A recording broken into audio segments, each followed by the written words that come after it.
नमस्ते आचार्य जी। मेरा question science से कनेक्टेड है। तो काफ़ी समय से साइंटिफिक कम्युनिटी और प्रकृति में एक तरीके का एक बैटल चल रहा है, राइट? और काफ़ी हद तक साइंस सक्सेसफुल भी हुआ है। कोविड वैक्सीन का उन्होंने निर्माण किया और शायद प्रकृति की जो योजना थी उसमें उसको ना सफल की। अ, अभी और साइंस की ये इच्छा ही रही हो कि इंसान की आयु वो बढ़ाते चले जाए। अभी ऐसा हो गया है कि इससे प्रेरणा लेके यूएस में जो बिलियनर कम्युनिटी है सिलिकॉन वैली में, उनका ये मकसद बन गया है कि सारी चीज़ें प्राप्त कर ली है, पावर मिल गया है, पैसा मिल गया है, अभी मृत्यु पे जीत हासिल करनी है। तो अभी उनका साइंटिफिक एक्सपेरिमेंट्स चल रहे हैं, ह्यूमन बॉडी को अमर कैसे बनाए, इमॉर्टैलिटी तक कैसे पहुंचा जाए। बायो इलेक्ट्रिक आर्म लगा रहे हैं यार, सिर में चिप डालने हैं या क्रिस्पर जीन एडिटिंग करनी है, ये सारी टेक्नोलॉजीज़ का वो बहुत फंडिंग कर रहे हैं। तो और इसके युवाल नोआ हरारी ने उनकी बुक में भी लिखा है कि इंक्रीमेंटली शायद हम इमॉर्टैलिटी की तरफ बढ़ते चले जाएं। तो एवरेज एज भी अभी जो 70-80 है वो 150-160 हो जाए वेरी सून। तो मेरा क्वेश्चन ये है आचार्य जी कि क्या प्रकृति इस इमॉर्टैलिटी के योजना में सफलता आने देंगी इन बिलियनर्स को? और अगर है तो थोड़ा डिफ़िकल्ट लग रहा है, क्योंकि आप हमेशा बोलते हो कि 60-80 ईयर्स है, सेंस ऑफ अर्जेंसी होनी चाहिए मुक्ति की ओर। और अगर आयु डबल हो जाएगी, 150-180 ईयर्स हो जाएगी, तो और भी रिलैक्स हो जाएंगे लोग, शायद मुक्ति की तरफ ना बढ़े। तो इस पर आप अगर थोड़ा एक्सपैंड कर सके तो। जिसको हम साइंस कह रहे हैं अभी आपके प्रश्न में, उसका संबंध एक दर्शन से है।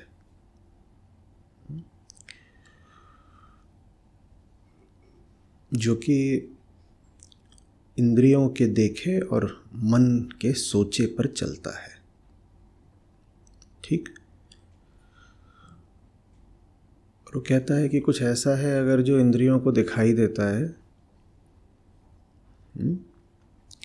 पर मन उसके विषय में स्पष्टता से सोच नहीं पाता, तो जा करके ईमानदारी से प्रयोग करेंगे, जांचेंगे, परखेंगे, विधियां विकसित करेंगे, पता लगाएंगे कि सामने जो प्रक्रियाएं, फिनोमेना चल रहे हैं उनमें रहस्य क्या है, उनमें नियम क्या है। और हम तब मानेंगे जब सफल हो गए, जब हम जो नियम इत्यादि खोज कर निकालें, जो भी हमारी खोज हो वो ऑब्जेक्टिव हो।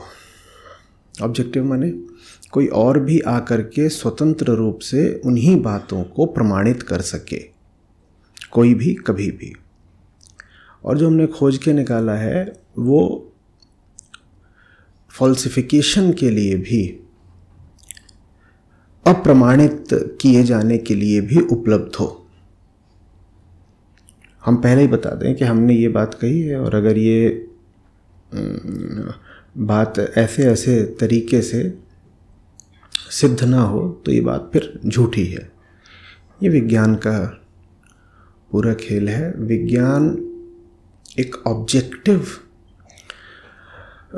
रियलिटी पर चलता है, ठीक वैसे जैसे एक आम आदमी या कोई पशु एक ऑब्जेक्टिव यूनिवर्स में प्रकृतिगत रूप से ही यकीन करता है। तो विज्ञान आगे कितना भी निकल जाए, लेकिन उसके मूल में धारणा क्या है, शुरू कहाँ से होता है, बहुत आगे निकल सकता है। वो ऐसी ऐसी खोजें कर सकता है कि मन अचंभित रह जाए बिल्कुल। ये तो आगे निकला, शुरू कहाँ से हुआ, उसका मूल दर्शन क्या है विज्ञान का। जो दिख रहा है वही सच है। हाँ, उसका रूप क्या है, प्रकार क्या है, प्रक्रिया क्या है और उसके पीछे नियम क्या हैं, उसका हम अनुसंधान करेंगे, प्रयोग करेंगे, ईमानदारी से विचार विमर्श करेंगे। कोई आकर के हमारे कहे कि जांच पड़ताल करना चाहे या उसको झुठलाना चाहे तो हम उसके लिए भी प्रस्तुत रहेंगे। वो सब बहुत बहुत बहुत अच्छी बात है। लेकिन शुरुआत विज्ञान की यहीं से होती है कि ये जो सामने है सब कुछ यही तो सत्य है, ठीक। और अगर मन किसी बात को अपने तर्कों के आधार पर स्वीकार कर ले रहा है तो वो बात स्वीकार करने लायक हो गई। तो इंद्रियां और मन, इंद्रियां और मन में मैं बुद्धि को भी शामिल कर रहा हूं यहां पे, ठीक है ना।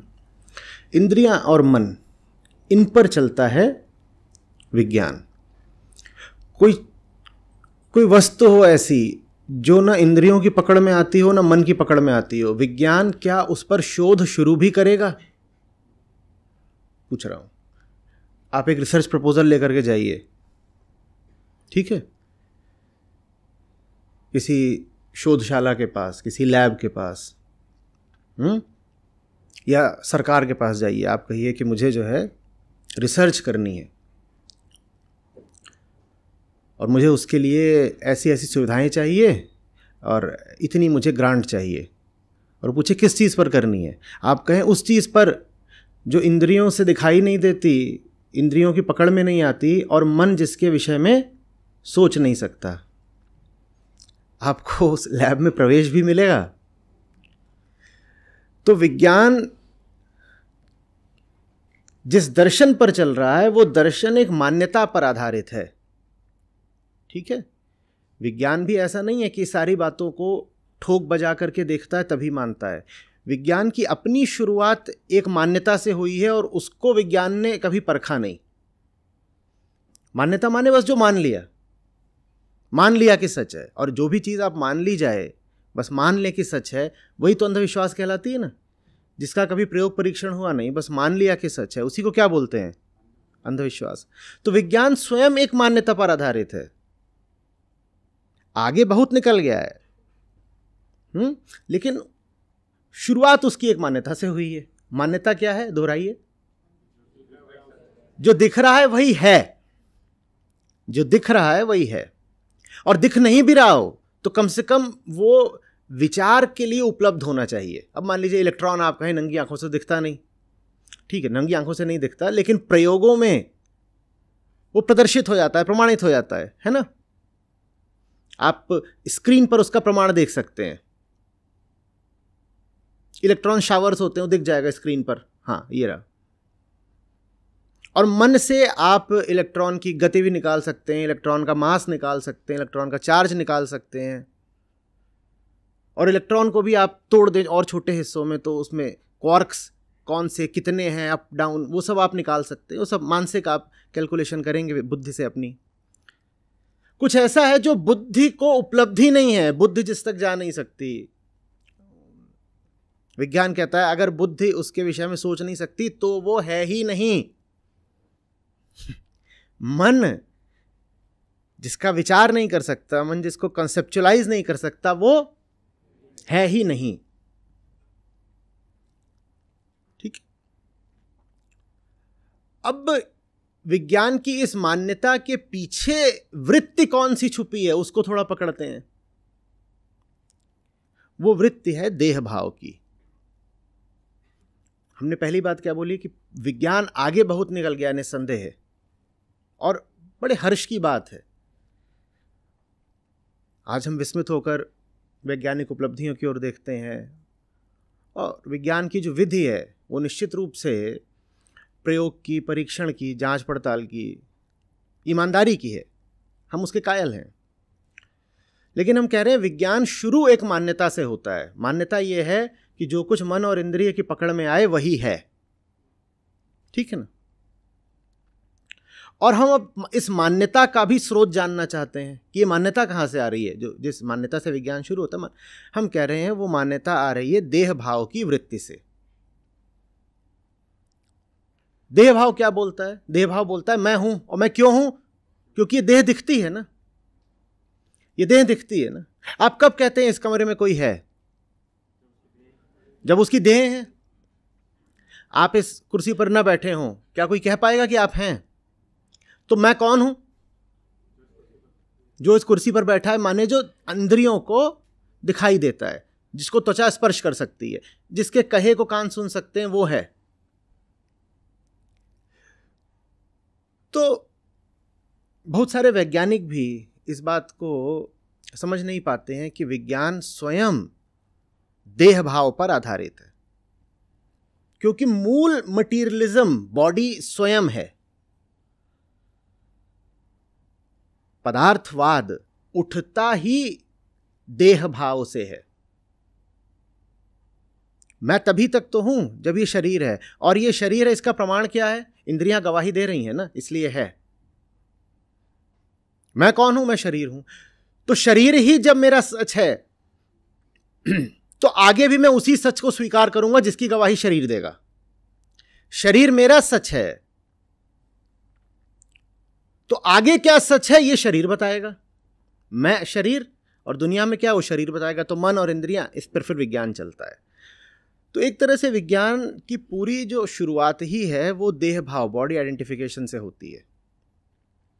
तो इसमें कोई ताज्जुब नहीं है कि विज्ञान इस बिंदु पर आकर के पूरी कोशिश कर रहा है देह की ही उम्र बढ़ाने की। बात अब पूरी गोल होकर के जुड़ी। विज्ञान को और कुछ करना था भी नहीं कभी। ये जो पूरी वैज्ञानिक प्रक्रिया है, इसकी निष्पत्ति यहीं पर आकर होनी थी कि देह की सुविधा बढ़ा दी जाए, जो आज तक करता रहा विज्ञान। देह की उम्र बढ़ा दी जाए, वो भी आज तक करता रहा विज्ञान। और अब आखिरी चीज करने में विज्ञान तत्पर हो गया है, वो क्या? देह को अमर ही कर दो, जो प्रश्नकर्ता कह रहे थे। और ये बात कोई संयोगिक नहीं है।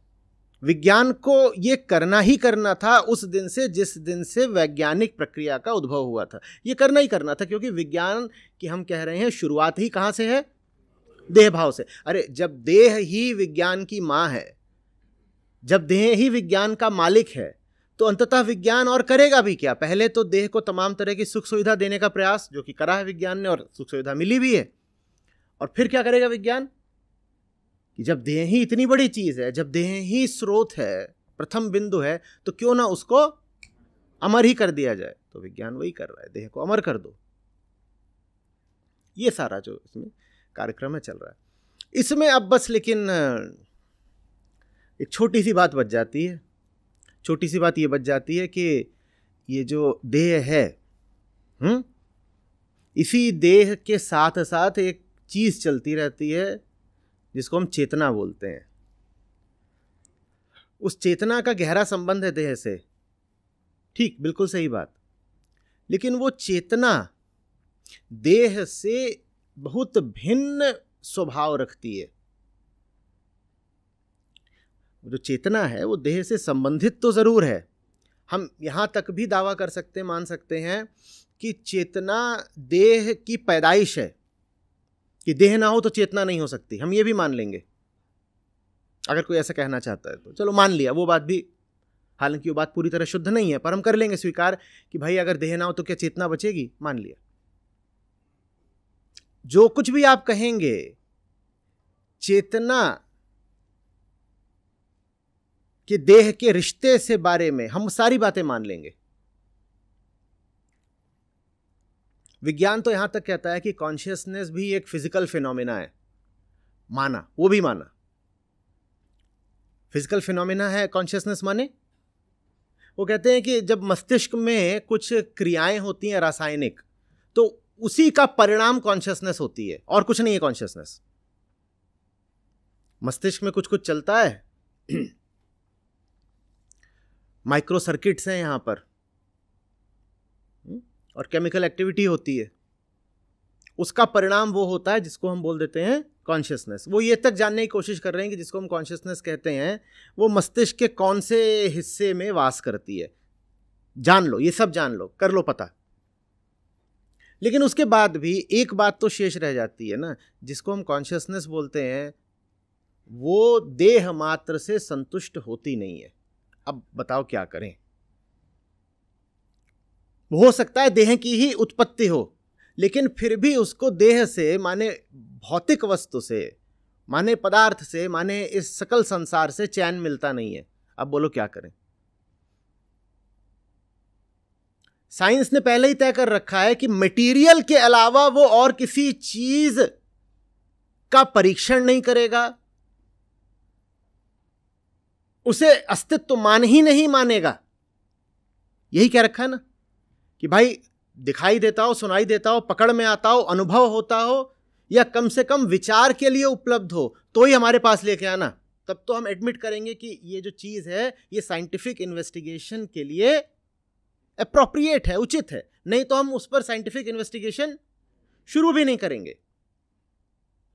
निर्गुण निराकार पर विज्ञान कुछ कहेगा भी, कहीं निर्गुण है, निराकार है, तो माने है ही नहीं, तो हम बात ही नहीं करेंगे। दिक्कत बस ये है कि जो कुछ सगुण साकार है उससे ये हमारी छोटी सी चेतना चैन पाती नहीं, और निर्गुण निराकार को लेके विज्ञान मौन हो जाता है। निर्गुण निराकार विज्ञान की परिधि में आता नहीं, निर्गुण निराकार विज्ञान की परिधि में आता नहीं, और सगुण साकार से हमारी चेतना चैन पाती नहीं। तो विज्ञान क्या कर रहा है? विज्ञान कह रहा है कि ये जो चैन चीज होती है, इसके लिए हम पदार्थ के ही क्षेत्र में जो कर सकते हैं वो करेंगे। तो पदार्थ के क्षेत्र में आपको तमाम तरह की सहूलियतें दी जा रही हैं, आराम के प्रबंध करे जा रहे हैं, आपकी जितनी कामनाएं पूरी की जा सकती हैं सब पूरी की जा रही हैं। और एक कामना और पूरी की जा रही है जिसकी अभी बात हो रही है कि मौत का बहुत डर लगता है, उम्र बढ़ाओ ना, बढ़ाओ ना, बढ़ाओ ना। एक झटके में नहीं वो अमर, चलो अभी औसत उम्र भारत में ही ले लीजिए 40 साल होती थी जब हम आज़ाद हुए थे, और कम होती थी 40 से, वो औसत उम्र बढ़ के 75 साल हो गई, 80 साल होने वाली है। दुनिया के कई ऐसे देश हैं जहां 85 साल हो रखी है औसत उम्र, करा विज्ञान ने। आम आदमी आज पदार्थ का जितना उपभोग करता है उतना कभी नहीं करता था। आप कोयले का उपभोग देखिए, आप स्टील का पर कैपिटा कंजम्पशन देखिए, इलेक्ट्रिसिटी का पर कैपिटा कंजम्पशन देखिए, आज जितना है उतना दुनिया में कभी नहीं होता था। तब विज्ञान ने दे दिया, लो भोगो। उन सबसे चैन मिला नहीं, तो अब उम्र कही जा रही है, लो उम्र और ले लो, भोगो, दे दीजिए, उम्र और बढ़ा दीजिए। लेकिन क्या उससे भी ये चैन पाएगा? क्या ये चैन पाएगा? मेरे देखे, अगर आप आदमी को 150 साल जीने की क्षमता या सुविधा दे दें, तो साथ ही साथ आपको उसे एक सुविधा या अधिकार और भी देना पड़ेगा, यूथनेसिया या इच्छा मृत्यु का। क्योंकि आप उससे जीने का वरदान नहीं, अभिशाप दे रहे हैं। चैन उसको है नहीं और उम्र उसकी बढ़ा रहे हैं। और चैन जिस चीज से मिल सकता है उससे आप पूरी तरह इनकार कर रहे हैं। जिस चीज से चैन मिलेगा उसको तो आप सीधे कह दे रहे हैं है ही नहीं। क्यों? क्योंकि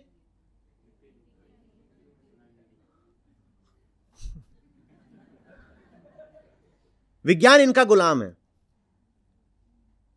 5 इंद्रियां और मन, विज्ञान इनका गुलाम है।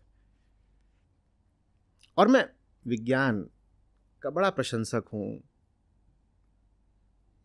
विज्ञान का बहुत बहुत सम्मान करता हूं। और जो लोग अवैज्ञानिक बातें करते हैं, आपने कितनी ही बार देखा है, कितना मैं उनको समझाता हूं, निंदा करता हूं, डांटता हूं कि विज्ञान के विरुद्ध कुछ बोल मत देना, अवैज्ञानिक मत हो जाना। जहां तक संसार की बात है वहां विज्ञान ही सर्वोच्च है। संसार में विज्ञान से हटकर कोई और साधन नहीं है तथ्यों तक पहुंचने का, तो विज्ञान को वहां पूरा सम्मान देना। लेकिन विज्ञान की हमें सीमा भी पता है, और वो सीमा हमने नहीं, विज्ञान ने स्वयं निर्धारित करी है। विज्ञान ने अपनी परिभाषा में ही अपनी सीमा निर्धारित कर दी है। ये हम बात 4-5वीं बार दोहरा रहे हैं। विज्ञान ने अपनी परिभाषा में ही स्वयं को क्या बताया है? जो कुछ भी प्रतीत होता है, अनुभव होता है, दिखाई देता है, सुनाई देता है, या कम से कम विचार के लिए उपलब्ध है, हम उसको जानना चाहते हैं। उसको जानने की प्रक्रिया, प्रयास का नाम विज्ञान है। ठीक, तो ये सब आप खूब बढ़ा लीजिए, बहुत अच्छी बात है, बढ़ाएं। लेकिन वो कोई अंत नहीं है ना। वो एक माध्यम है। आप अपनी सुख सुविधा बढ़ाते हो ताकि शांति मिले, चैन मिले। वो सुख सुविधा बढ़ा के भी चैन ना मिले तो फिर क्या करोगे? हम ये नहीं कह रहे हैं कि सुख सुविधा घटाने से चैन मिल जाएगा। एक बात को अस्वीकार करने का अर्थ उसके विपरीत को स्वीकार करना नहीं होता है। मन में कुतर्क उठे तो जल्दी से बह मत जाइएगा। हम अगर कह रहे हैं कि सुख सुविधा बढ़ाने से चैन नहीं मिलता, तो हम ये नहीं कह रहे हैं कि कष्ट बढ़ा दो तो चैन मिलेगा। लेकिन आप उम्र बढ़ा रहे हो, और उम्र जिस उद्देश्य के लिए मिली है आपको, उस उद्देश्य की आप बात भी नहीं कर रहे हो, तो जियोगे तो जियो कैसे? मौत की भीख मांगोगे।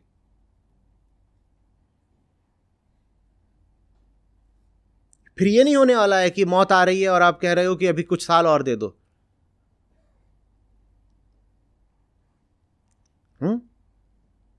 आप हाथ जोड़े भाग रहे होगे कि कोई तो मार दो मुझे। एक एक पल भारी पड़ रहा है। जब युवा थे तो लगता था कि भविष्य शांति दे जाएगा। अब तो 125-150 साल के हो गए, भविष्य का आसरा टूट चुका है। जितने तरीकों को आजमा सकते थे सब आजमा भी लिए हैं। तरीके विफल हैं हमारे, क्योंकि हमारे सारे तरीके क्या हैं? भौतिक हैं। हमारे सारे तरीके सकाम हैं। हम कह रहे हैं कि कामना की पूर्ति कर लो तो चैन मिल जाएगा, और कामना की पूर्ति से चैन नहीं मिल रहा है, क्योंकि कामना स्वयं नहीं जानती कि वो कहां से आ रही है, वो चाहती क्या है।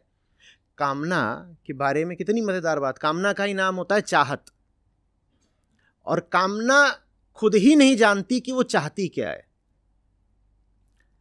आप जब किसी की ओर आकर्षित होते हैं, या आपको कोई पदार्थ बाजार में खरीदना है, तो आपको उसकी कामना है, पर क्या आप जानते हैं कि वो कामना क्यों है? वो हमें नहीं पता होता।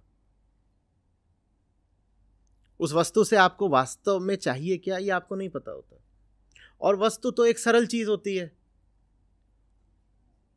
लेकिन जब बात किसी व्यक्ति की आती है और किसी व्यक्ति की कामना होती है, तब तो हमें एकदम नहीं पता होता कि हम आकर्षित हो क्यों रहे हैं और हमें चाहिए क्या। एकदम नहीं पता होता। और जब पता नहीं होता तो उससे हमको ना आश्चर्य होता है, ना झटका लगता है, ना भय होता है। हमको लगता है ये तो जरूर कोई बहुत दैवीय बात है कि हमें पता ही नहीं है कि हम आकर्षित हो क्यों रहे हैं। हम गाना शुरू कर देते हैं, कैसे बताएं क्यों तुमको चाहें, यारा बता ना पाए। तुम बता कैसे दो, तुम्हें पता ही नहीं है। तुम्हें पता होता तो तुम बता पाते ना। लेकिन तुम इतने मक्कार आदमी हो कि ये स्वीकार करने की जगह कि तुम नहीं जानते कि तुम्हें आकर्षण क्यों हो रहा है, और तुम किसी अंधे बहाव में बहे जा रहे हो, तुम ये स्वीकार करने की जगह उसी बात को रोमांटिसाइज कर रहे हो, रूमानी बना रहे हो, फालतू की शायरी उछाल रहे हो। और ये बहुत खतरनाक बात है कि आप किसी की ओर आकर्षित हो, कोई चीज आपको अपनी ओर खींचे, और आपको पता भी नहीं है कि आप क्यों खींच रहे हैं। और बात ये नहीं है कि जिस वजह से आपको खींचा जा रहा है वो बात पता की नहीं जा सकती, उसमें मिस्टिसिज्म नहीं है।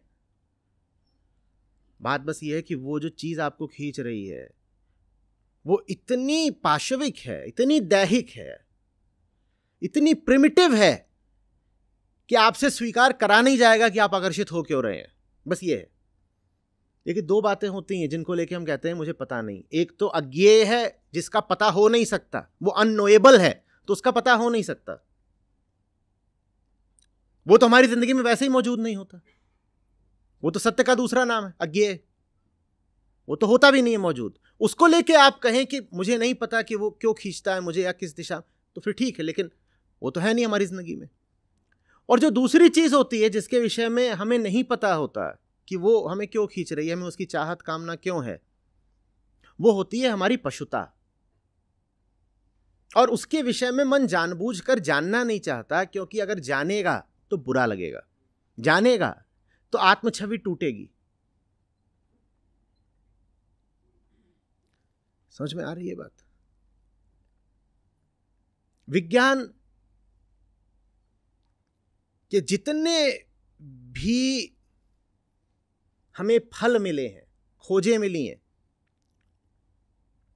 उनका उपयोग हमने अपनी कामनाओं की तृप्ति के लिए ही किया है।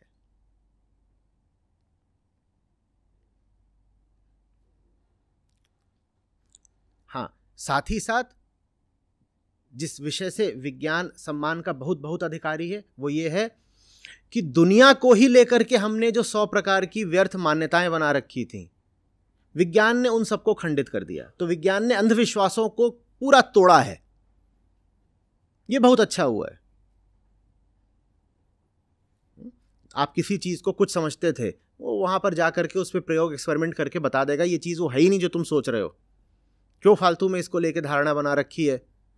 तुम ऐसी चीज को पूज रहे हो जो कि एकदम सामान्य प्राकृतिक नियमों पर चलती है, उसमें पूजनीय कुछ है ही नहीं, पदार्थ है बस। वो बढ़िया किया है, लेकिन उसके बाद भी ये तो नहीं बताया है ना कि जो ह्यूमन कंडीशन है, जो मानव स्थिति है, उसका जो मूल कष्ट है वो दूर कैसे होगा। मूल कष्ट हमारा दैहिक नहीं है। तापत्रय बताते हैं उपनिषद, 3 तरह के कष्ट होते हैं।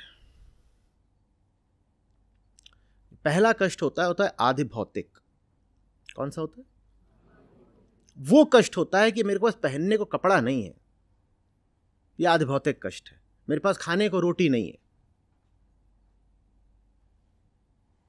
मुझे तन में बीमारी लग गई है और मैं जानते ही नहीं बीमारी है क्या, इलाज कैसे करूं, ये आदि भौतिक कष्ट है।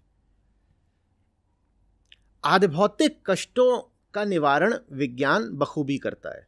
आज सबके पास पहनने को कपड़ा है, खाने को रोटी है, दवाइयां भी लगभग सभी रोगों की बन गई हैं। बहुत से रोग ऐसे भी जिनकी नहीं बनी है, उन पर चल रहा है प्रयोग। दूसरी श्रेणी के कष्ट होते हैं आधिदैविक। इनका भी विज्ञान ने खूब उपचार कर दिया है। आधिदैविक कष्ट कौन से होते हैं? जो होते तो भौतिक ही हैं, पर जिनके विषय में, जिनकी भौतिकता के विषय में आप जानते नहीं थे, तो आपने सोच लिया कि दैवीय बात है कोई, है तो चीज वो भौतिक ही, लेकिन उसकी भौतिकता आपको पता नहीं थी, तो आपको लग लिया कि उसमें कोई दैवीयता है। जैसे कि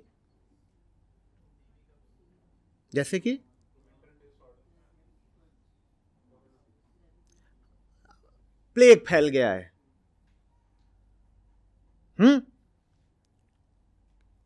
आप कहते थे अरे ये तो ईश क्रोध का परिणाम है कि प्लेग फैल गया है।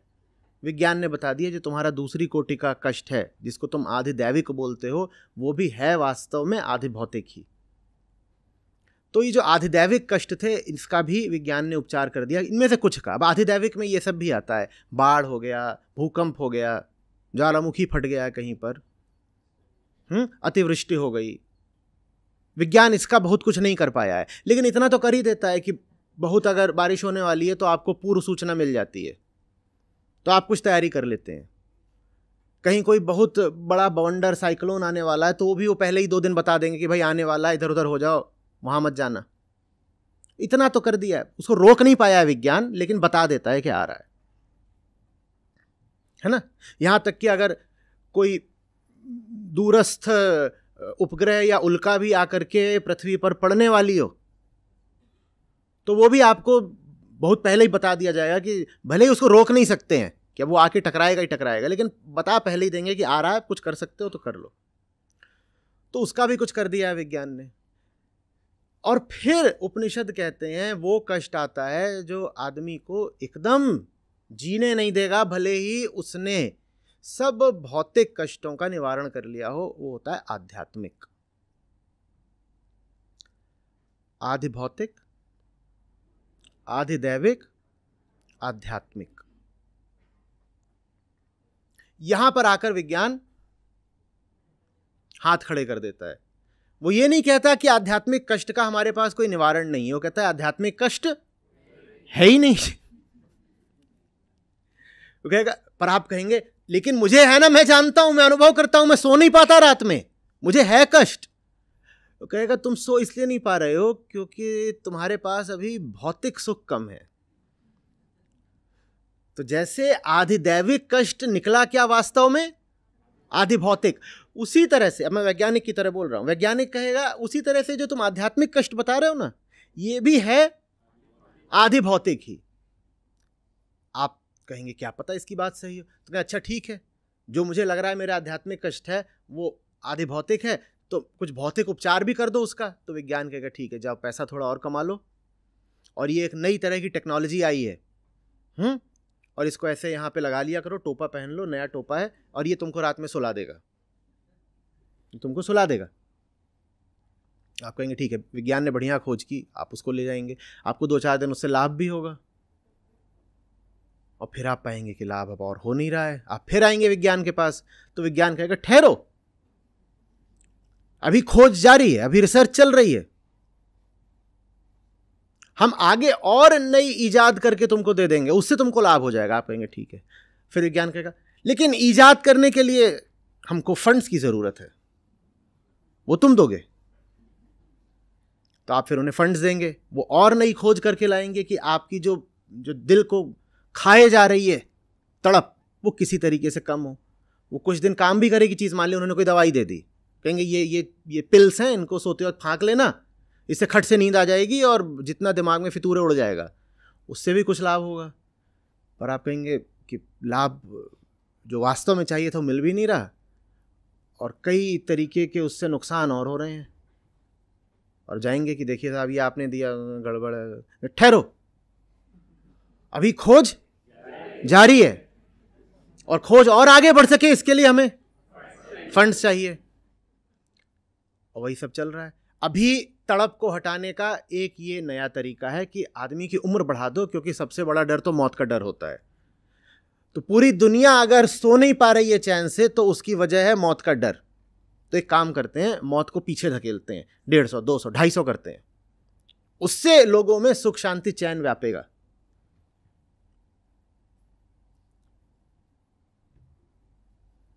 कैसा लग रहा है सब?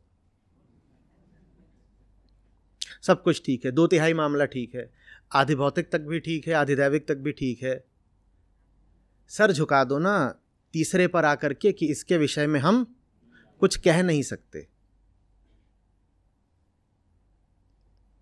चुप हो जाओ। और अगर मैं विज्ञान के पक्ष से बोलूं तो विज्ञान चुप ही है। गलती वैज्ञानिकों की नहीं है, गलती व्यापारियों की है। जो काम विज्ञान कर ही नहीं सकता, व्यापार उससे वो काम करवाना चाह रहा है। विज्ञान ने कब कहा कि मेरा क्षेत्र है मनुष्य का सुख चैन? विज्ञान ने तो ऐसा दावा भी नहीं करा। पर हम विज्ञान और विज्ञान से उठी टेक्नोलॉजी को इस्तेमाल करना चाहते हैं चैन पाने के लिए। कोई वैज्ञानिक कभी नहीं कहेगा कि मैं इनर पीस, ट्रैंक्विलिटी, वेलनेस पर रिसर्च कर रहा हूं। कोई वैज्ञानिक कहता है क्या? किसी साइंस जर्नल में आपने ये सब बातें पढ़ी? वो नहीं कहते। लेकिन वो जो भी खोज करके लाते हैं, उससे फिर हम क्या बनाते हैं? टेक्नोलॉजी बनाते हैं, गैजेट्स बनाते हैं, और उन गैजेट्स का आपके पास क्या करके विज्ञापन आता है व्यापारियों द्वारा? इससे तुमको हैप्पीनेस मिल जाएगी। अब साइंस ने तो कभी नहीं कहा कि मैं हैप्पीनेस दे सकता हूं।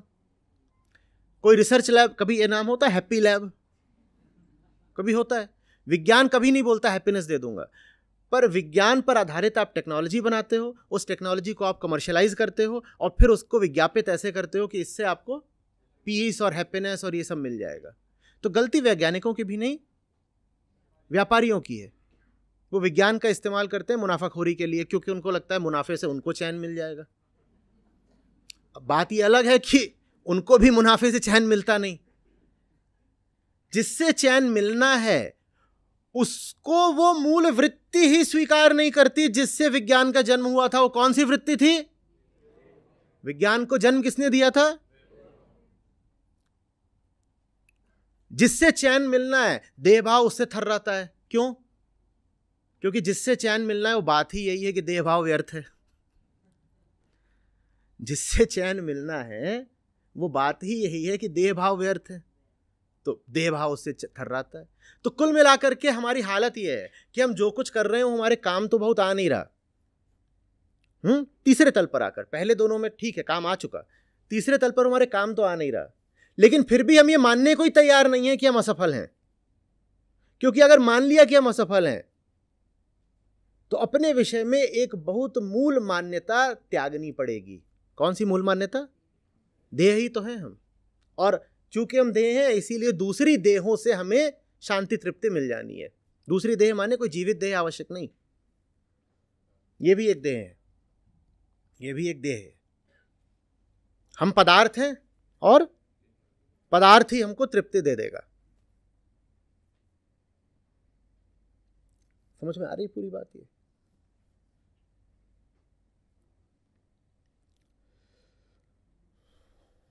विज्ञान को विज्ञान का काम करने दीजिए, पर जो काम विज्ञान नहीं कर सकता उससे वो काम मत करवाइए। कुल सार इतना है, भौतिक जगत को जानना बहुत आवश्यक है और विज्ञान बहुत बहुत अति महत्वपूर्ण है। विज्ञान न हो तो आदमी अपनी ही आदिम पाशविक धारणाओं और अंधविश्वासों के तले मर जाएगा। चंद्र ग्रहण सूर्य ग्रहण लगेंगे, वो कहेगा वो कोई राक्षस है जो जाके चांद को खा गया इसलिए दिख नहीं रहा। विज्ञान न हो तो हमारी मूर्खतापूर्ण कल्पनाओं को पर लग जाएंगे और हम कोई भी फिर धारणा बना लेंगे, उस धारणा को तोड़ने कौन आएगा? विज्ञान ने बहुत उपकार किया है मानव जाति पर, लेकिन विज्ञान से वो काम मत करवाइए जिसके लिए वो बना ही नहीं है, जिसके लिए वो स्वयं परिभाषागत रूप से इनकार करता है। समझ में आ रही है बात? अध्यात्म को छोड़ दीजिए, विज्ञान को अध्यात्म में मत लाइए और अध्यात्म को वैज्ञानिक बनाने का प्रयास मत करिए। बचिएगा ऐसे लोगों से और किताबों से जहां अध्यात्म में क्वांटम थ्योरी वगैरह डाली जाती हो। विज्ञान अलग है, उसका क्षेत्र भौतिक है। Quantum physics, nuclear science, energy, vibrations, ये सब किसके क्षेत्र के हैं? ये विज्ञान के क्षेत्र में। किसी को अध्यात्म में इन क्षेत्रों का, इन शब्दों का उपयोग करते देखिए तो तुरंत हटिए वहां से। ये दोनों बराबर की गलतियां हैं।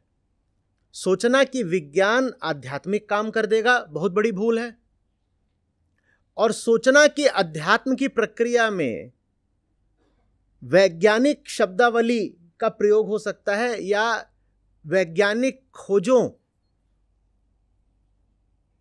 का लाभ लिया जा सकता है, वो भी बराबर की भूल है। मन है भाई, उसको क्या लेना देना है क्वांटम थ्योरी से? उसको प्रेम चाहिए। तुम वहां घुस करके बता रहे हो कॉन्शियसनेस में ये वो फालतू की बातें हो, कह रहे हो कि देखो हमारे शास्त्रों में जो लिखा है, मॉडर्न फिजिक्स भी उसी को सिद्ध करती है। क्या मूर्खता है। फिजिक्स का मतलब ही है वो जो फिजिकल भर से ताल्लुक रखे। आपके शास्त्रों ने फिजिकलिटी माने भौतिकता से ताल्लुक रखा है, तो शास्त्रों में फिजिक्स कहां से आ गई? शास्त्र का अर्थ ही है वो जो कि मात्र अहम वृत्ति और उसकी मुक्ति की बात करे, उसको शास्त्र कहते हैं। इधर उधर की बात कोई अगर किताब या ग्रंथ कर रहा है तो शास्त्र कहलाएगा ही नहीं। शास्त्र क्या है? जो बात करे मात्र अहम वृत्ति और उसकी मुक्ति की। अब उसमें अगर दूध, पनीर, घी, खोया और दुनिया जहान का यही सब चल रहा है, अदरक लहसुन, तो वो शास्त्र कहां से हो गया? मन को कल्पनाओं से मुक्त कराना अध्यात्म है। मन को मन की ही सामग्री से मुक्त कराना अध्यात्म है, या मन को और कल्पनाएं देना और सिद्धांत देना और सामग्री देना, यह अध्यात्म है। मन तो जो जानता है उसके ही बोझ तले दबा हुआ है, तुम उस पर और बोझ क्यों डाल रहे हो? और 100 बातें उसमें क्यों तुम? मन को अज्ञान से नहीं, झूठे ज्ञान से मुक्ति चाहिए। और झूठा ज्ञान माने कौन सा? यही सब जो लौकिक बातें, भौतिक बातें, मटीरियल, वर्ल्डली बातें उसमें घुसी हुई हैं और जिसको उसने महत्वपूर्ण मान लिया। मन तो उन्हीं से परेशान है पहले से ही। तुम और ज्यादा फिजिकलिटी क्यों मन में डाल रहे हो?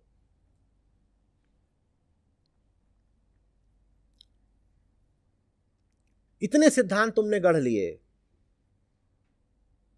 और मन ढो रहा है उन सिद्धांतों को और रो रहा है, और तुम और नए नए सिद्धांत बना रहे हो कि 7 प्रकार का ये होता है, 18 प्रकार का ये होता है, 3 प्रकार का ये होता है।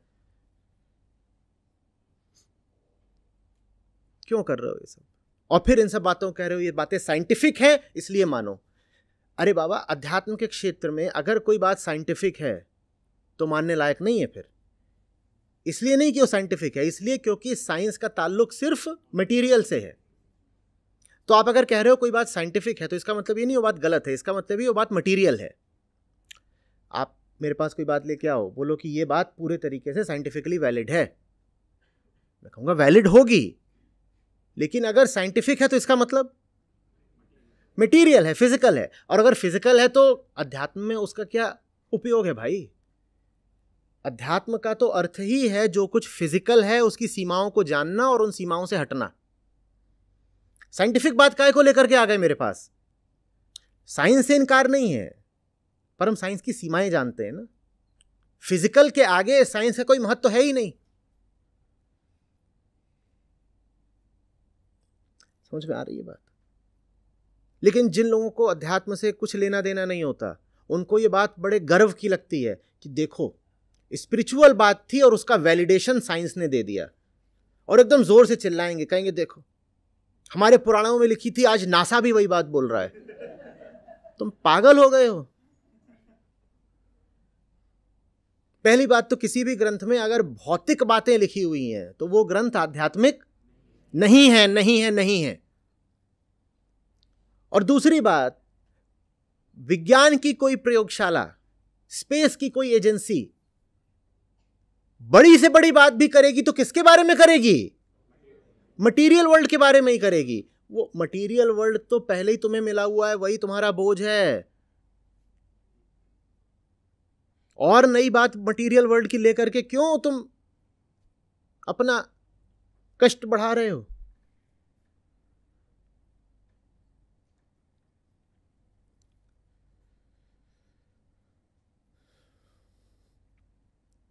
मन होता है ना परेशान, हाँ, बस मन है जो परेशान है। और मन क्यों परेशान है? क्योंकि अपने ही स्वरूप से अपरिचित है। उस अपरिचय, उस अज्ञान के कारण तरह तरह की वृत्तियां पैदा हो जाती हैं। डर आ जाता है, लालच आ जाता है, ईर्ष्या आ जाती है, मोह आ जाता है ना? बस यही है। कुल इतना सरल है अध्यात्म, इसके अतिरिक्त तो कुछ भी नहीं है अध्यात्म। बाकी सब क्या है? किस्सेबाजी, गप्पखोरी। और चूंकि मन परेशान है इसीलिए उसको मनोरंजन बहुत अच्छा लगता है, तो गुरुओं ने तरीका निकाल लिया गप्पखोरी का। गप्पे उड़ाओ और ऐसे मृत्यु के बाद ऐसा होता है, ऐसे ऐसे करके धीरे धीरे सांप की तरह रेंगते हुए जीवात्मा बाहर निकलती है।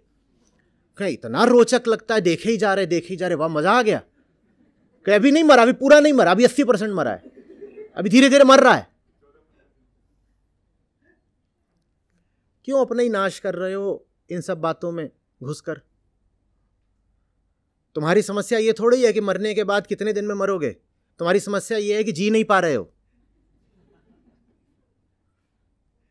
जी पा नहीं रहे हैं, मौत में ज्यादा रुचि है।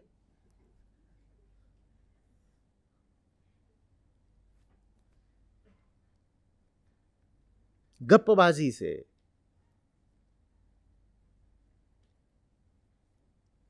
मन नहीं भरेगा, उससे तो पेट भी नहीं भरता।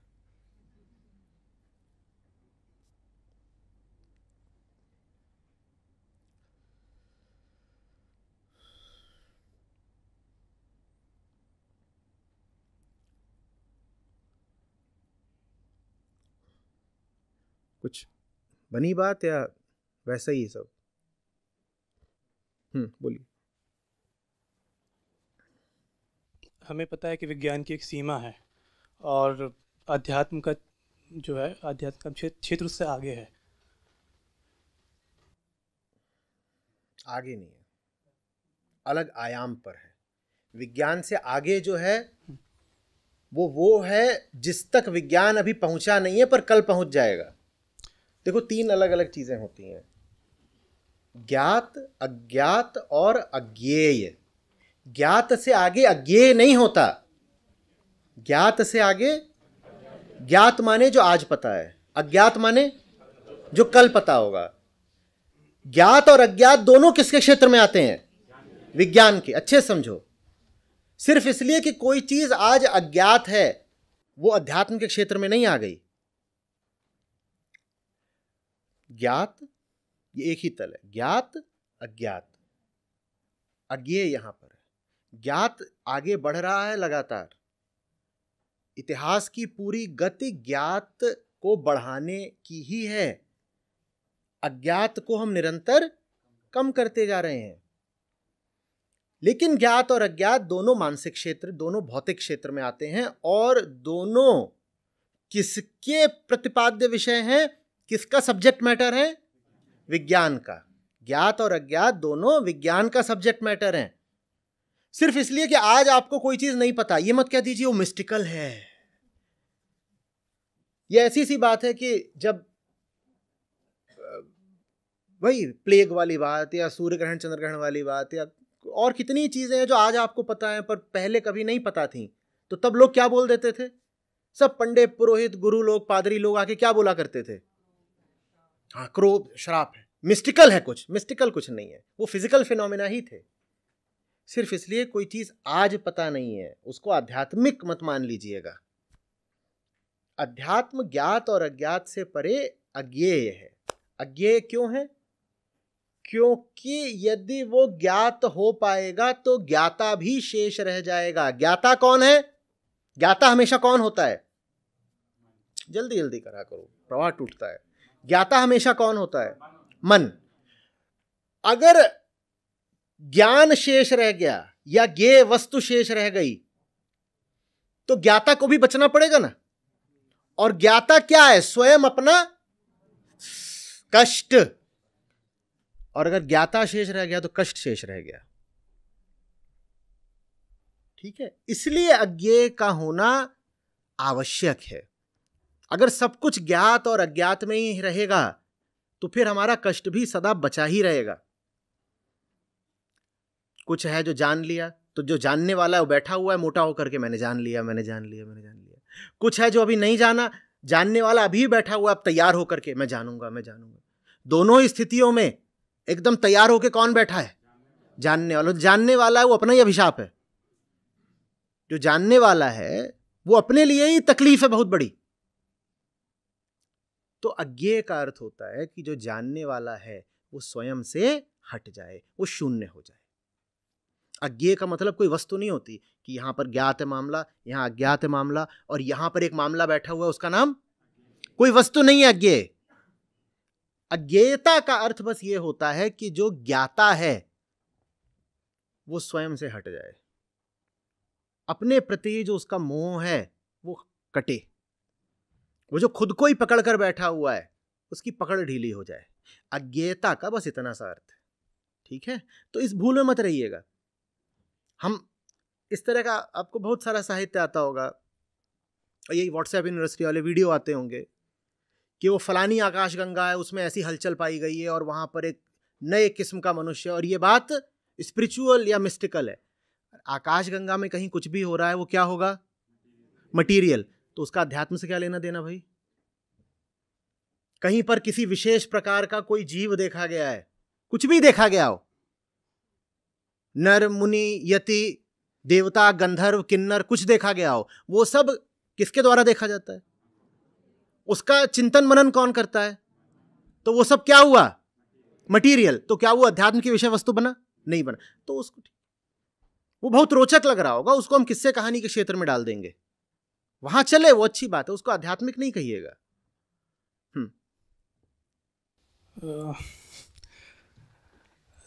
असल में जो अभी आपने बात की फिर से कि जो अध्यात्म का क्षेत्र है वो फिजिकल से अलग है, क्या मैं सही समझ रहा हूँ फिर से आपकी बात? क्या शब्द बताऊं? अतीत कह देते हैं, परे कह देते हैं, बियॉन्ड कह देते हैं, ट्रांसेंडेंटल कह देते हैं। मटेरियलिस्ट मतलब मटेरियलिस्ट नहीं है, मटेरियल ऐसी नहीं कोई है। चीज नहीं है, वो कोई चीज है ही नहीं। दिक्कत क्या होती है कि हम कहते हैं कुछ चीजें मटेरियल हैं और कुछ खास चीजें स्पिरिचुअल हैं। कोई स्पिरिचुअल चीज होती ही नहीं, यदि चीज है तो मटेरियल ही है। तो फिर वेदांत का जो विषय वस्तु है फिर वो क्या है? यही इतनी बार तो बोला, नहीं यज्ञ नहीं, एकदम नहीं। उपनिषद समागम मेरे साथ किन्होंने कराया है? उपनिषदों में मेरे साथ कौन रहे हैं? अरे पूरा उठा दीजिए ना, कोई अपराध थोड़ी करा था। हम बार बार क्या बोलते थे? उपनिषदों का प्रतिपाद्य विषय क्या है? अहम। क्या हम बोलते थे कि ब्रह्म ज्ञान के लिए है उपनिषद? 100 बार समझाया था, उपनिषद किसके ज्ञान के लिए है? माया के ज्ञान के लिए। वेदांत आपको माया का ज्ञान कराता है। ब्रह्म को तो छोड़ो, ब्रह्म को तुम क्या जानोगे? अज्ञेय उसको ऐसे ही बोल दिया है, अज्ञेय, पर उपनिषद पढ़ के जान जाएंगे हम, है ना? ऐसे कैसे जान जाओगे? जानने वाला शेष न रहे, उसको कहते हैं ब्रह्मत्व। और तुम कह रहे हो ब्रह्म को जान जाएंगे। जानने के लिए अभी कोई बचा हुआ है तो ब्रह्म कहां? मेरी समस्या यही थी कि बाय डेफिनेशन जो ब्रह्म है कि उसको जान कि ये जो मैंने सुना है कि जिसके बारे में आप सोच भी नहीं सकते, जान नहीं सकते, तो वो परिभाषा थोड़ी हुई उसकी। ब्रह्म की परिभाषा नहीं, ब्रह्म सब परिभाषाओं के अतीत है। क्यों कहा जाता है? कारण मनोवैज्ञानिक है। जो कुछ भी परिभाषाओं के अंतर्गत आता है उससे तुमने दुख ही पाया है। ब्रह्म को भी तुम परिभाषित कर दोगे तो वो भी दुख का नया कारण बन जाएगा तुम्हारे लिए। तो इसलिए कहते हैं कि ब्रह्म परिभाषित नहीं हो सकता। परि माने जो बाहर है, बाहर माने जो चीज आपकी सीमा खींचती है। ब्रह्म असीम है, उसकी सीमा मत खींचो, क्योंकि जो कुछ भी सीमित है आज तक उसे संतुष्ट हो पाए क्या? कितना भी कुछ मिल गया हो, यदि उसकी कहीं सीमा है तो रो पड़ते हो ना। किसी से प्रेम मांगते हो, प्रेम एक जगह आकर रुक जाता है, कोई अनंत प्रेम नहीं दे सकता, रोने लग जाते हो ना। रुपया पैसा कमाते हो, तुम्हारे पास 100 करोड़ आ गया, 101वें करोड़ के लिए रो रहे हो ना। जो कुछ भी सीमित है उसकी सीमा पर आकर रो पड़ते हो। तो इसीलिए ब्रह्म अपरिमित कहा गया। परिशब्द उस पर नहीं लगता तो परिभाषा भी नहीं लगेगा, वो अपरिमित है।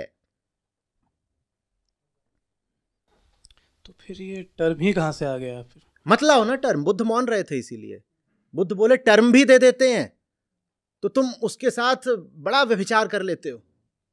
तो बोले कुछ नहीं। उनसे कोई पूछता था सत्य बताओ, मौन, चुप। बोलते थे असत्य बताऊंगा, तुम्हारे एक एक असत्य की पोल खोलूंगा, सत्य नहीं बताऊंगा। क्योंकि मेरा डाउट यही था कि जब उसके बारे में कुछ बात ही नहीं कर सकते, सोच भी नहीं सकते, यही तो आचार्य जी की 10-20 वीडियो पड़ी हुई है परमात्मा के ऊपर, ब्रह्म के ऊपर। उन तो सारी वीडियो में मैंने बात किसकी करी है?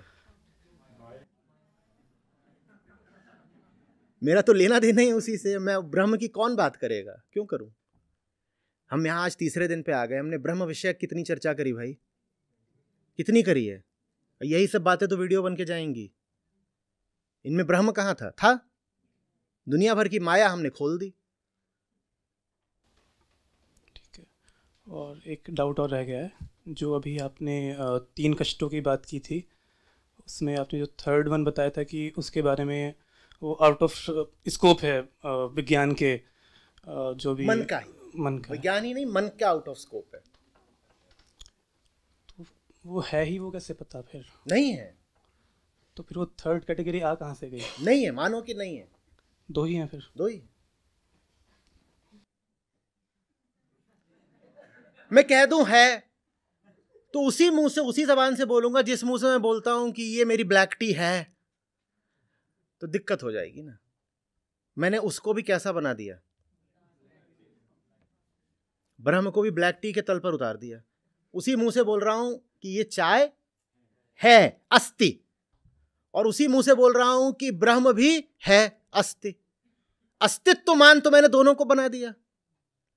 तो दोनों को एक ही तल पे ले आ दिया। जिस अर्थ में ये चाय है उस अर्थ में ब्रह्म बिल्कुल बिल्कुल भी नहीं है, एकदम नहीं है ही नहीं।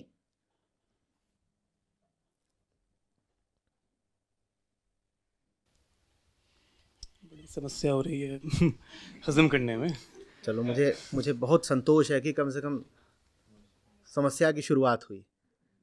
समस्या से पहले जो था वो अंधविश्वास था, स्वयं को ही लेकर और ब्रह्म को लेकर।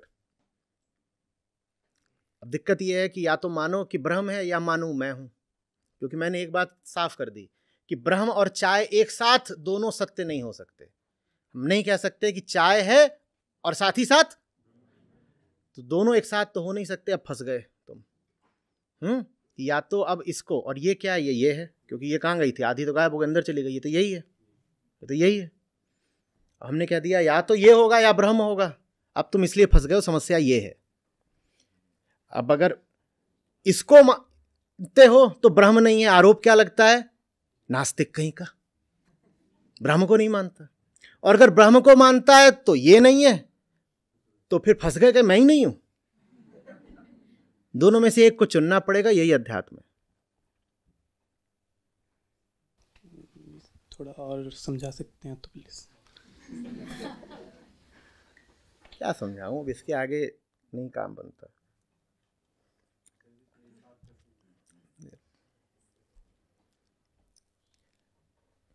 शेख फरीद का है कि वो है प्रेमी मेरा, मुझे बुला रहा है, बारिश हो रही है खूब और रास्ते में कीचड़ हो गया है। अब उसकी ओर अगर जाती हूँ तो पहली बात भीगूंगी, दूसरी बात कीचड़ ही कीचड़ हो जाएगा कपड़ों पर, तीसरी बात कीचड़ होगा तो पूरा ज़माना जान जाएगा कि बाहर निकली थी रात में कहीं किसी से, और ना जाऊं तो प्रेम टूटता है।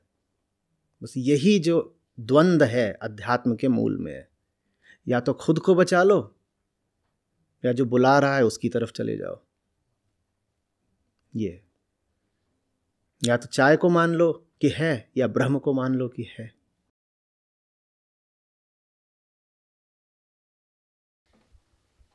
क्या दोनों रास्ते ठीक हैं? प्यार करो तो जानो, मैं क्या बताऊं इसमें। क्योंकि मेरा यहाँ आने का मकसद यही था, क्योंकि मैंने आपकी काफ़ी सारी मैं एक एग्नोस्टिक हैं या एथिस्ट हैं, मेरा झुकाव उस तरफ है। लेकिन फिर मैंने आपकी काफ़ी सारी वीडियोस देखी तरह तरह के टॉपिक्स के ऊपर, और वो लॉजिकल लगी मुझे। तो फिर एक श्रद्धा का भाव आ जाता है कि सारी चीज़ सही बता रहे हैं, तो हो सकता है कि मैं गलत समझ रहा हूँ और ये चीज़ भी सही हो, लेकिन मेरे अभी समझ में नहीं आ रही हो। तो मेरा आने का मकसद यही था यहाँ पर, आप कि मैं जान पाऊँ, क्योंकि समझ में बड़ा मुश्किल है ये सब पराभौतिक वाली चीज़ें जो भी हैं। तो कौन कह रहा है कि वो चीज़ें समझने के लिए हैं? समझना बड़ी हिंसक बात होती है। तुम जिस चीज़ को समझ जाते हो उसको खा जाते हो। समझना नहीं होता, सर झुकाना होता है, अपनी सीमाओं को स्वीकार करना होता है कि यहाँ तक हूँ, इसके आगे का कुछ कह नहीं सकता। चुप, मौन, समर्पण, बस। लेकिन उसमें लगता है कि तो अतार्किक सी बात हो गई। तर्क को निरंकुश नहीं बनने देना चाहिए। तर्क क्या है, तर्क की क्या परिभाषा है, कितनी दूर तक जाएगा तर्क, परिभाषा भी छोड़ो। तर्क का स्रोत क्या है ये भी जानते हो? तर्क कहां से उठता है? तर्क स्वयं आत्मरक्षा को उद्यत वृत्ति से उठता है। कभी कोई तर्क कहेगा कि तर्क ही नहीं है, नास्ति। तर्क और कुछ भी बोल ले, एक बात जरूर बोलेगा, इसी समझ जाओ कि तर्क की जाति क्या है। जाति माने उद्गम, जहां से वो जात जन्म लेता है। तर्क हमेशा ये तो कहेगा ही कहेगा कि तर्ककार वैध है।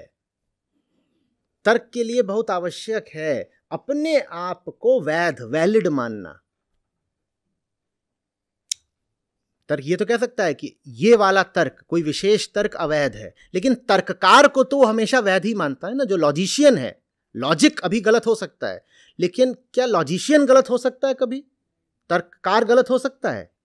नहीं ना। हाँ, तो तर्क का जो छिपा हुआ उद्देश्य है उससे परिचित हो जाओ ना। तर्क की इतनी सेवाएं लेने से पहले तर्क का उद्देश्य होता है तर्ककार को बचाकर रखना, लॉजिशियन को सिक्योर्ड रखना।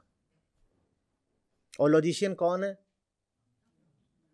जो दिन भर अपना पीठ खुजा रहा है और बाल नोच रहा है, अपनी ही जिंदगी से परेशान है। उसको बचा के क्या मिलेगा? अध्यात्म यही पूछता है, तुम्हें मिल क्या रहा है ये सब?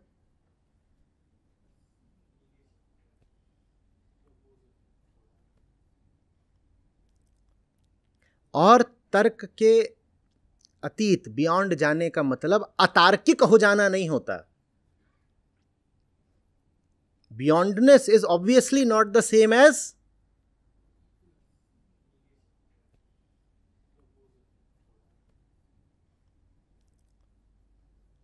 तर्क की सीमा है। ये कहने का अर्थ ये नहीं है कि कुतर्क करो या अतार्किक हो जाओ, नहीं नहीं नहीं। तर्क बड़ी अच्छी चीज है, सुंदर चीज है, उपयोगी चीज है तर्क। लॉजिक का पूरा पूरा इस्तेमाल होना चाहिए। पर लॉजिशियन कौन है ये तो याद रखो ना। तो वेदांत इसीलिए बार बार क्या कहता है, जब बहुत सारी बात हो रही होती है, चर्चा हो रही है, बहस आगे बढ़ गई है, तो बीच में वेदांत फिर से तुम्हारे कान में फुसफुसा देगा, क्या? कौन है? कौन है ये सब करने वाला? कौन है ये सब? किसके लिए हो रहा है? कौन है? कौन है? को हम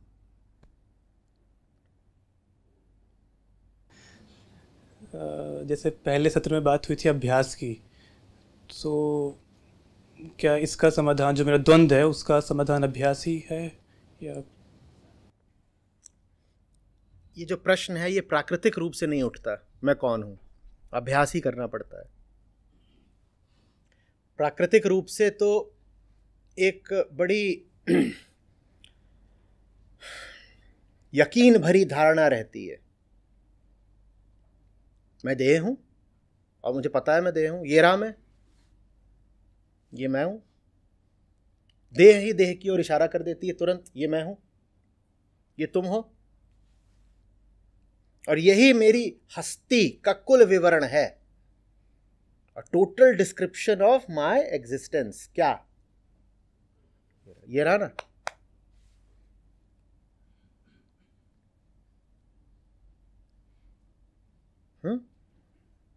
इसके प्रति संदेह या जिज्ञासा प्राकृतिक रूप से नहीं उठने वाला, उसका अभ्यास ही करना पड़ेगा। बार बार पूछना होगा, कहां से आए, कौन हो भाई?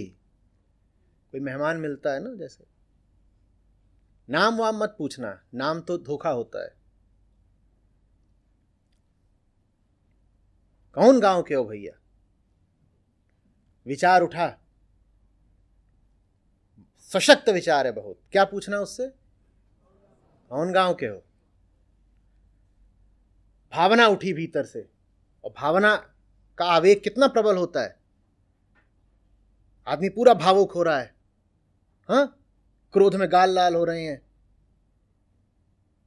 या शोक में आंखें नम हो रही हैं, तुरंत पूछना है, क्या? कहां से आए? क्या? कहां से आए? नाम पूछोगे वो नाम बोल देगा, मेरा नाम शोक है, मेरा नाम क्रोध है। नाम में कुछ नहीं। कहां से आए? उद्गम क्या है? तो उससे तो मुझे ऐसा लग रहा है कि जैसे मॉडर्न न्यूरोसाइंस या फिर साइकोलॉजी हो गई और वेदांत, दोनों का जो सब्जेक्ट है वो एक ही है लगभग। तो उससे फिर दूसरा सवाल ये आता है कि क्यों ना फिर सिर्फ साइंस की तरफ ही चला जाया जाए, क्योंकि उसको मुक्ति से कोई मतलब नहीं है, प्रेम नहीं है उसके पास। तो प्रेम और मुक्ति दोनों फिजिकल ही लगता है मुझे तो। है नहीं ना, प्रेम का अर्थ ही होता है जो फिजिकल है उसके आगे का प्रेम।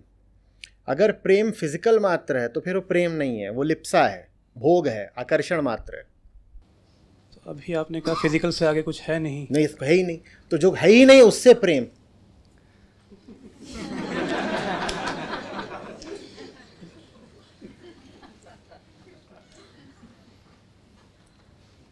तो पहेली हो गई है पूरी।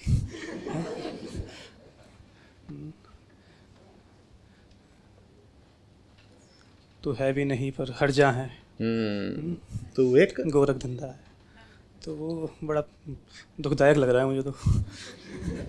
चूंकि वो दुखदाई और दुविधादायी दोनों होता है, इसलिए फिर मनुष्य ने एक सगुण ईश्वर की कल्पना करी। क्योंकि ज़्यादातर लोग यहीं पर आकर के अटक जाते थे, बोलते थे प्रेम करें कैसे, उससे प्रेम नहीं हो पा रहा। और आचार्य जी बोलते हो मुक्ति के लिए प्रेम जरूरी है, प्रेम कर ही नहीं पा रहे, निर्गुण से कैसे प्रेम करें, चाहते हैं पर। तो अच्छा ठीक है, तो मूर्ति बना लो। अब कर लोगे, बना लो। तो फिर एक प्रेम करने के लिए एक विधि के रूप में मूर्ति की रचना की गई। फिर और भी ऐसे निकले, बोले मूर्ति से भी नहीं हो रहा, पत्थर की है, पता तो है ना पत्थर है, पता चल जाता है पत्थर है। बोले अच्छा एक काम करो, फिर तुम किससे बना लो। तो कथाओं की रचना की गई, और उन कथाओं में उनको पत्थर का नहीं, हाड़ मास का दिखाया गया। हाड़ मास के थे, ऐसे करते थे, इस गांव में जाते थे, इस शहर में रहते थे। ये सारे उपाय हैं, ये युक्तियां हैं, क्योंकि तुमसे करा ही नहीं जाता है जो निर्गुण है उससे प्रेम। तो फिर तरह तरह की युक्तियां निकालनी पड़ती हैं कि प्रेम कर पाओ।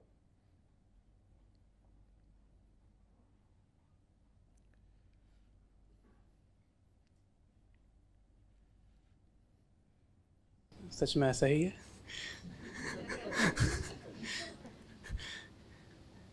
कभी कभी लगता है कि जो पुरानी चीज़ें हैं उनको वैलिडेट करने के लिए हम उसको अलग डायमेंशन में डिफाइन कर रहे हैं। पुरानी किसी चीज़ को क्यों वैलिडेट करना है? पुराना माने समय में, और चीज़ माने पदार्थ। न हमें समय से चैन मिलना है, न पदार्थ से चैन मिलना है, तो उसको वैलिडेट करके क्या मिलना है? अध्यात्म इसलिए नहीं है कि पुरानी चीज़ों माने पुरानी कहानियों या परंपराओं को ही वैधता देता रहे, सत्यापित करता रहे। आजकल होता है ना, लोग बहुत जोर चिंगाड़ते हैं, कहते हैं फलानी परंपरा चल रही थी, अभी अभी हमने निकाल लिया कि उसका साइंटिफिक आधार क्या है। वाह बहुत बढ़िया, साइंटिफिक आधार निकाल लिया।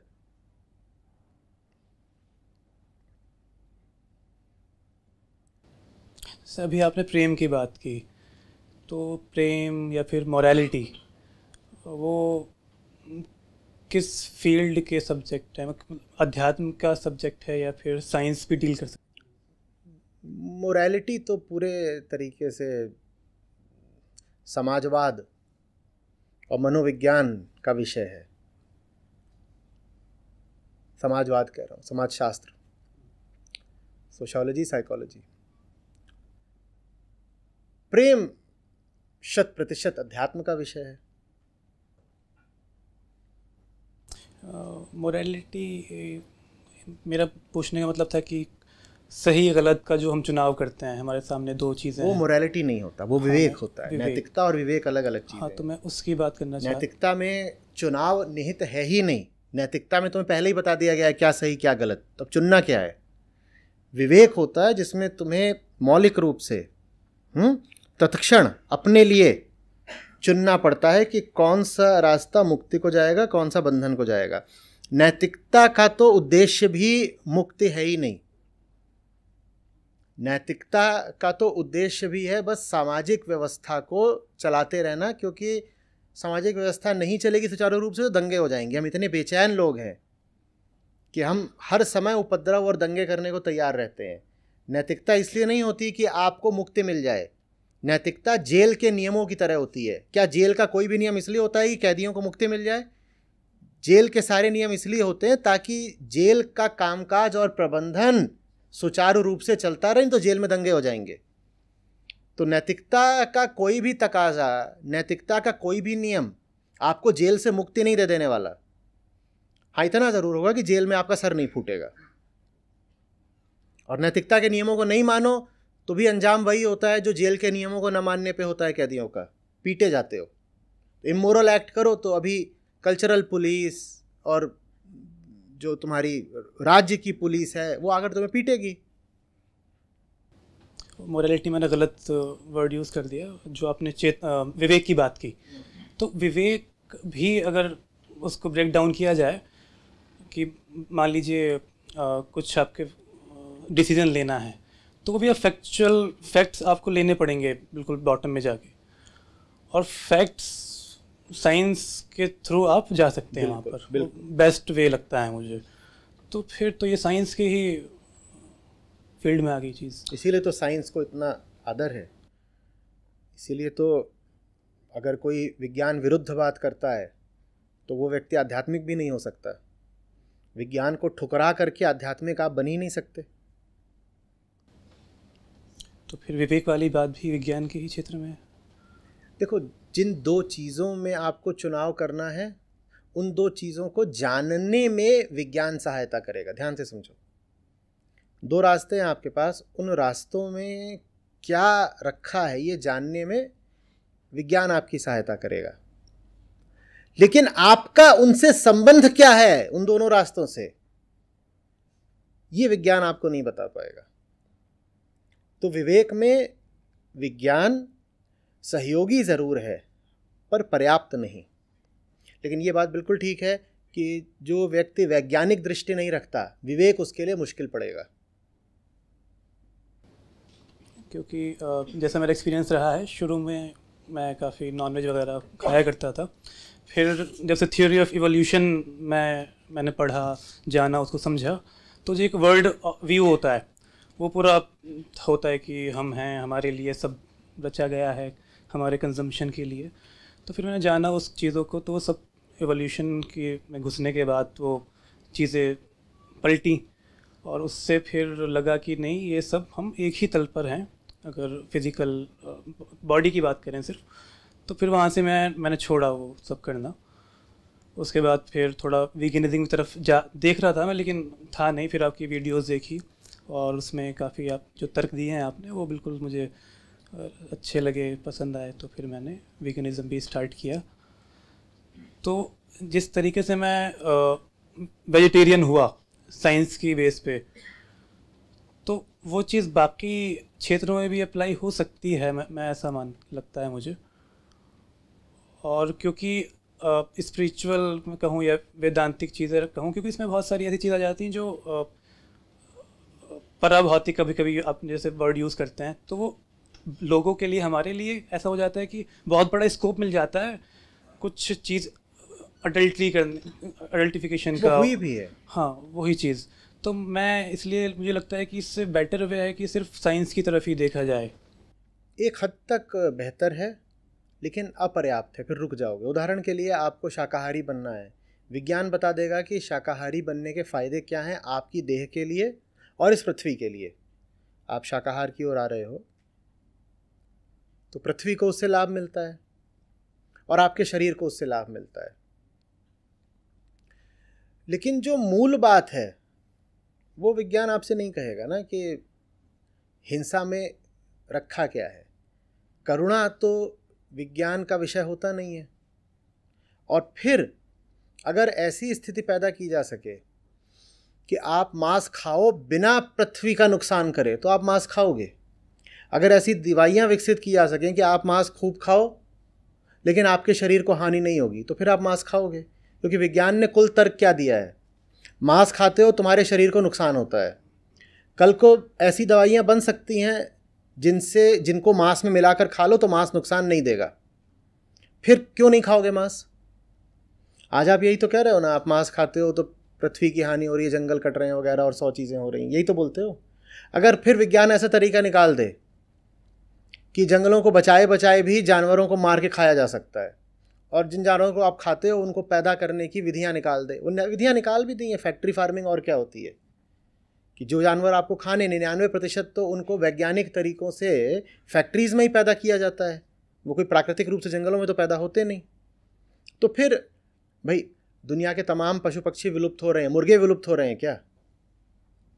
खा तुम लगातार मुर्गे रहे हो और मुर्गों की तादाद बढ़ती ही जा रही है, तो आप यही कहोगे कि जो तर्क था कि तुम मार के खा गए, तुमने जंगल खत्म कर दिए, तुमने जानवर खत्म कर दिए, वो तर्क तो अब अवैध हो गया ना, क्योंकि आप जिसको खा रहे हो वो खत्म होने की जगह और बढ़ रहा है। बाकी जानवर खत्म हो गए, मुर्गे और बकरे सबसे ज़्यादा बढ़ गए हैं पृथ्वी पे, तो आप क्यों नहीं खाओगे? और लोगों का तर्क भी यही है, लोग कहते हैं हम खाएंगे नहीं तो ये इतने हो जाएंगे कि घरों में घुसेंगे, सड़कों पर यही नजर आएंगे। तो जो वैज्ञानिक तर्क है वो आरंभ में सहायक हो जाएगा पर बहुत दूर तक नहीं जाएगा। आखिरी बात तो करुणा ही है, आखिरी बात तो बिल्कुल करुणा ही है।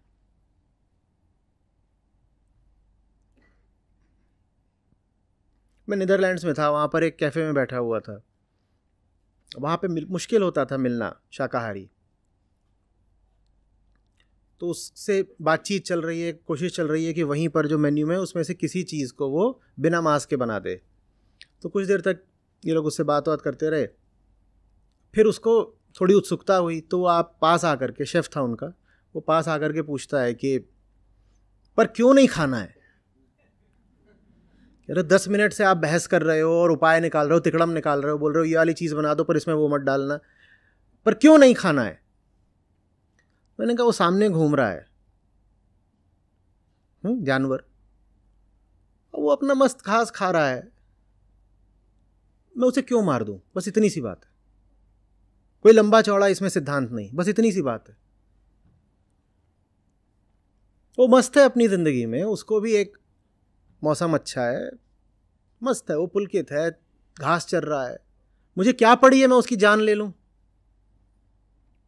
वो भी किस लिए कि मुझे पेट भरना है, इससे अच्छा भूखा ना मर जाऊं मैं। ये बात किसी बहुत गहरे सिद्धांत से भी नहीं उठती है ना, ये बात तो एकदम सीधी सीधी है। मुझे भूख लगी है तो मैं किसी का खून पीने लगूं, ये तर्क क्या है?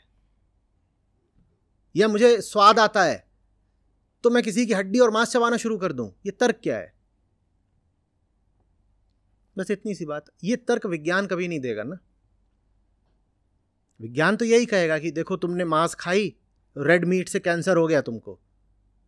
विज्ञान बस इतना नहीं बता पाएगा कि इसलिए तुम मांस खाना छोड़ दो। पर एक दिन ऐसा आएगा जब रेड मीट से कैंसर नहीं होगा, कैंसर के खिलाफ वैक्सीन वगैरह निकल रही हैं।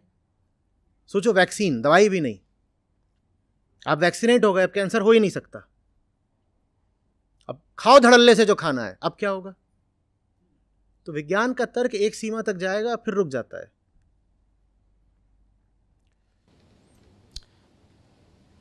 नहीं, साइंस में अब बातें चल रही हैं इस तरह की भी, मोरालिटी वाली, या फिर एनिमल राइट्स के लिए जो भी चल रहा है वो साइंस में नहीं आता। वो साइंस, एनिमल राइट्स साइंस का विषय ही नहीं है। फॉर एग्जांपल आप जैसे आपकी वीडियो में सुना था कि आपने कंपेयर किया था कि पेड़ को या फिर पौधों को खाना कम हिंसक है बनिस्बत कि आप जानवरों को खाएं, क्योंकि उनमें नर्वस सिस्टम नहीं होता।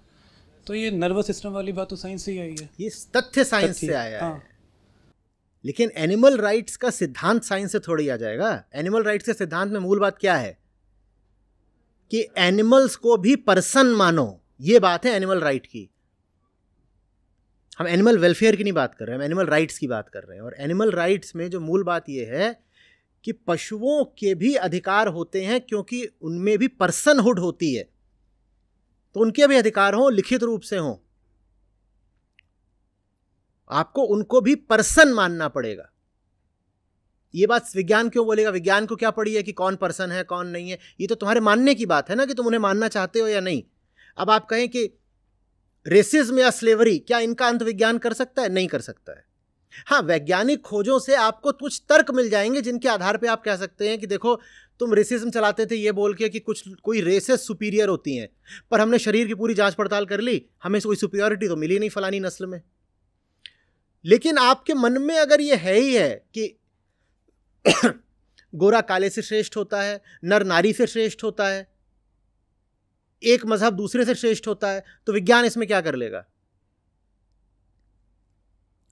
यहां बहुत सारे घूम रहे हैं, आप जाकर जो सुपीरियरिस्ट्स होते हैं, आप उनको जाकर समझा लो, दे दो कोई वैज्ञानिक तर्क, आप कैसे समझाओगे? वहां पर वैज्ञानिक तर्क काम नहीं करते, वहां तो अध्यात्म काम करता है ना। उसको मानना है कि भाई नॉर्डिक्स सुपीरियर होते हैं तो वो मानेगा। किसी को मानना है कि जो बाइबल वाले होते हैं वो पूरी दुनिया में सबसे सुपीरियर होते हैं। हिटलर मानता था आर्यन सुपीरियर होते हैं। मुसलमान मानते हैं कि मोमिन सुपीरियर हैं और काफिर तो किसी श्रेणी के नहीं हैं। आप कैसे समझाओगे उनको वैज्ञानिक आधार पर? कुछ जात वाले मानते हैं हम श्रेष्ठ हैं, दूसरी जात वाले नीचे के हैं। बताओ वैज्ञानिक आधार पर कैसे समझा लोगे उनको? वो कहते हैं बस है, बस है, हमें नहीं मानना। विज्ञान वहां हार जाएगा, वहां अध्यात्म ही काम करेगा। अध्यात्म काम करेगा जब अध्यात्म बता देगा कि बेटा आत्मा की तो कोई जात होती ही नहीं, आत्मा की तो कोई जात होती ही नहीं, और देह तुम्हारा भ्रम है।